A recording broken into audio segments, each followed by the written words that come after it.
আসসালামু আলাইকুম। আমি আরিবার মা টাঙ্গাইল থেকে বলছি। লাইফ ইন মোশন চ্যানেলটিতে আপনাদের সকলকে স্বাগতম। আমার শ্বশুর অলরেডি অফিসে চলে গিয়েছেন। এসে দেখি তার রুমটাও খুবই এলোমেলো হয়ে আছে, আর তার বিছানার চাদরটাও চেঞ্জ করা দরকার। তাই রুমটা মোটামুটি গুছিয়ে বিছানার চাদরটা চেঞ্জ করে নিলাম।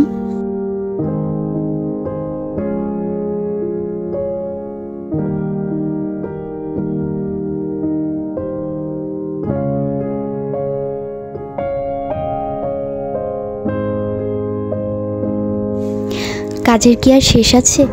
বারান্দায় গিয়ে দেখি অনেকগুলো শুকনো কাপড় জমে আছে। এই তো কাপড়গুলো গুছিয়ে যার যারটা তার ড্রয়ারে রেখে দিলাম।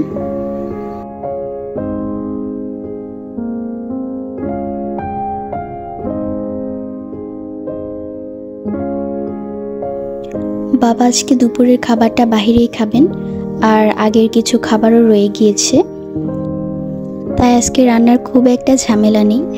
আমি শুধু চাল কুমড়ো ভাজি করে নিলাম। দুজনের আজকে এতেই দুপুরের খাবারটা হয়ে যাবে। এই তো চকলেট খেতে খেতে চাল কুমড়োগুলো ভাজি করে নিলাম।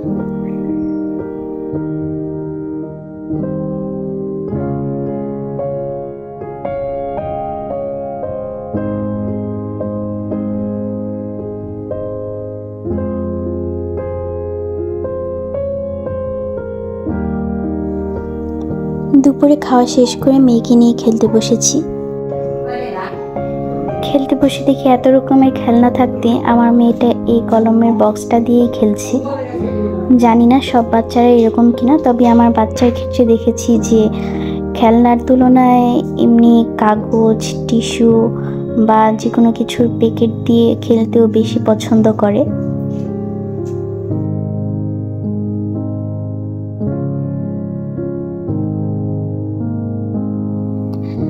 তারপর বিকেলের দিকে একটু বের হয়েছিলাম আরিবার বাবার সাথে। যেহেতু ঈদ এসে পড়েছে, কিছু কেনাকাটা করার ছিল।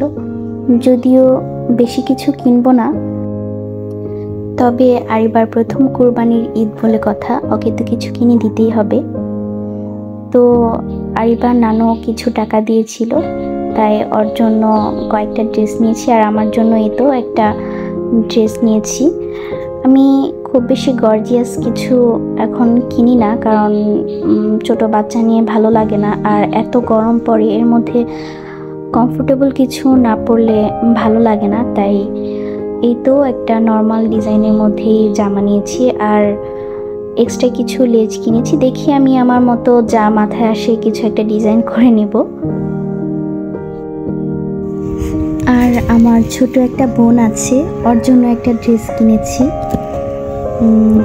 ড্রেসটা দেখে আমার এত ভালো লেগেছিল, তাই এটা নিয়ে নিলাম। আর এই তো আরিবার নানুর পক্ষ থেকে কয়েকটা ড্রেস নিয়েছি। ওর জন্য হালকা পাতলা ডিজাইনের মধ্যেই নিয়েছি, যেহেতু এত গরম, তাই এই ড্রেসগুলোই নিয়ে নিলাম।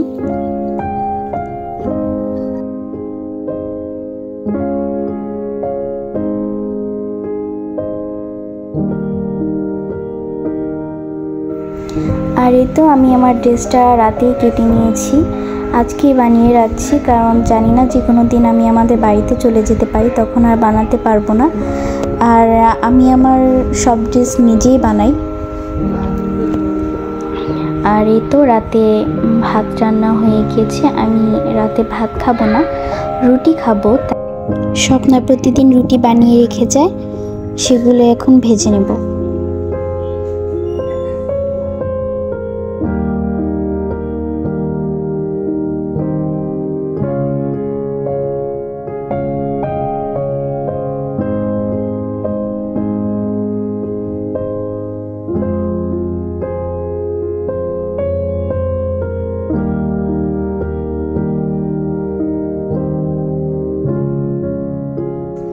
এই তো রাতে সবার খাওয়া দাওয়া শেষ হয়ে গিয়েছে, তাই টেবিলটা পরিষ্কার করে নিলাম।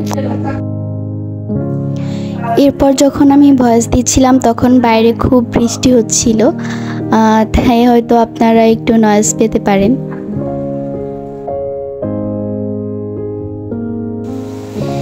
এই তো তারপর থালা বাসনগুলো ধুয়ে আমার কিচেনটাও ক্লিন করে নেব।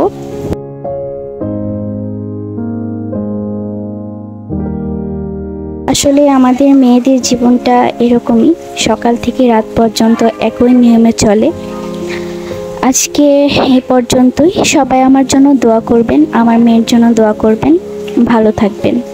আল্লাহ হাফেজ।